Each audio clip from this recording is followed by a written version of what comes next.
اتقوا الله حق تقاته ولا تموتن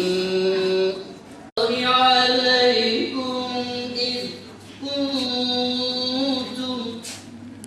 Müftüm, değerli misafirler, basınımızın güzide temsilcileri, bu güzel buluşmamıza hoş geldiniz. Rabbim bu buluşmayı, Kur'an'la buluşmayı mübarek eylesin inşallah. Ve hafızlık sınıfımız ki onun için burada toplanmış bulunuyoruz. Birkaç ay evvel yine bu salonda iki kızımızın mezuniyetine şahitlik etmiştik.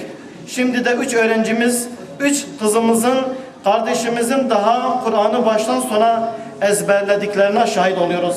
Yatılı olarak değil, evden kursa, kurstan eve gitmek suretiyle okudular, ezberlediler.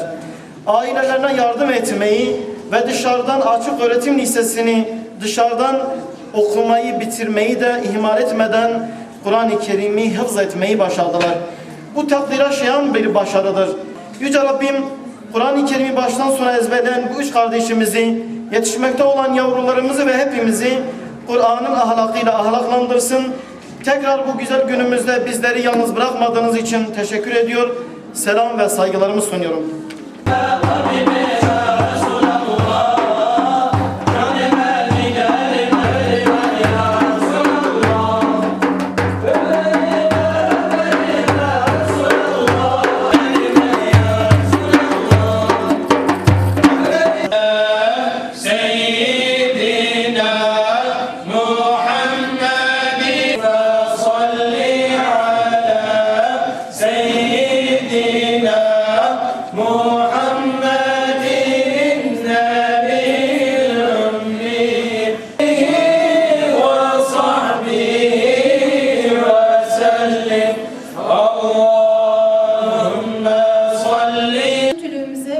Çalışanlarına çok teşekkür ediyoruz.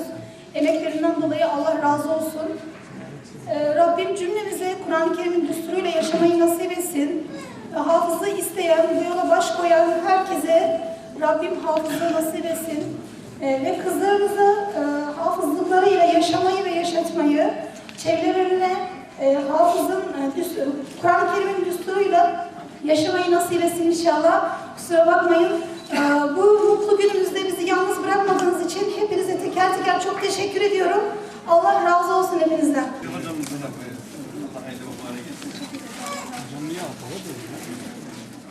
İnşallah siz de hafız olursunuz. Allah mübarek etsin. İnşallah onunla da amel edeceksiniz. Hıfzınızı ebedileştireceksiniz. Bu çok önemli bir sorumluluktur. Kürsüden de söyledim. Hocam siz buyurunuz.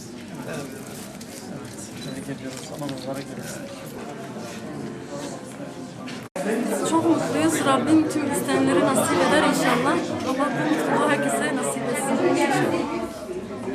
Yalnız çok ağır bir yük. Rabbim bu yükü taşımayı ve o yükle amel etmeyi bize nasip eylesin ve bütün hafızlar isteyen herkese nasip eylesin inşallah. Ve yaklaşık nasibe gibi ve hemmişko. Gel ki yaklaşık gerçekten ağırlıkla gelge, yükümlülüğe gelge. O Teala bir nasip ve yükümlülüğü böyle serfiraz roki serbinin korumuş bir gibi muhafaza bir inşallah. O Teala bir nasip herkese.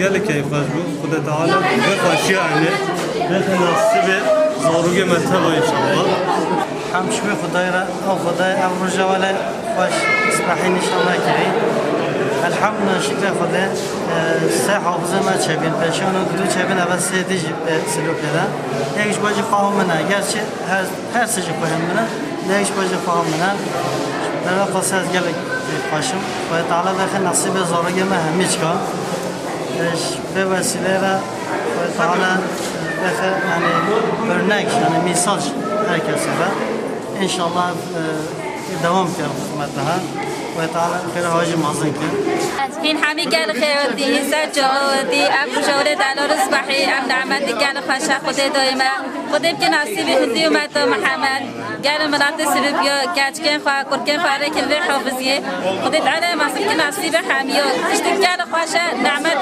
گل زیده خواشه خدا که نصیب حمیو ایشلا و رحمت دیگو به با کچکشی افسر استحی که نصیب من خدا تعالی که نصیب هر کسی گل کیف و مدهات هزار جسر خیره بی ایشلاش مسلمان هم یارم خدا فهم ذهن بدوا خدا مسلمان را گری ایشلا خیر و خوشی به همه جامعه ایشلا خدا مسلمان ما هم یار را گردید مسلمان به هدایت